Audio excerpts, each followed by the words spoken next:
Pakistan cricket team کے کپتان بابر اعظم کے بعد اوپنر امام الحق بھی ٹریفک قوانین کی خلاف ورزی کرتے ہوئے پکڑے گئے ہیں۔ اسلام آباد موٹر وے پر ٹریفک اہلکاروں نے قومی کرکٹ ٹیم کے اوپنر امام الحق کا تیز رفتاری پر 750 روپے کا چالان کاٹ دیا، جس کی رسید میڈیا پر بھی نشر کر دی گئی تاکہ لوگوں کو قوانین کی خلاف ورزی پر خبردار کیا جا سکے۔ قبل ازیں لاہور ٹریفک پولیس نے 17 ستمبر کو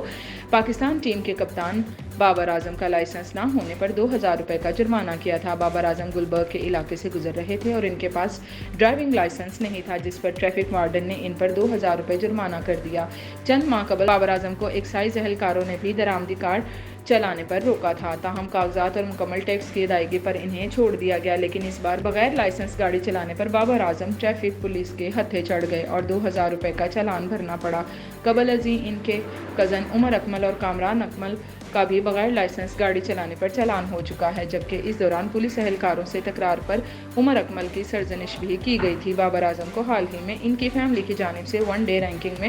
پہلی پوزیشن حاصل کرنے پر قیمتی گاڑی کا تحفہ دیا گیا تھا اور اسی گاڑی کو چلاتے ہوئے ان کا چالان ہو گیا۔ ذرائع کے مطابق بابر اعظم نے چالان کے بعد ٹریفک پولیس کو یقین دلایا کہ وہ ورلڈ کپ سے واپس آتے ہی ٹریفک لائسنس کے لیے اپلائی کر دیں گے اور قوانین کی خلاف ورزی پر وہ معذرت خواہ ہیں۔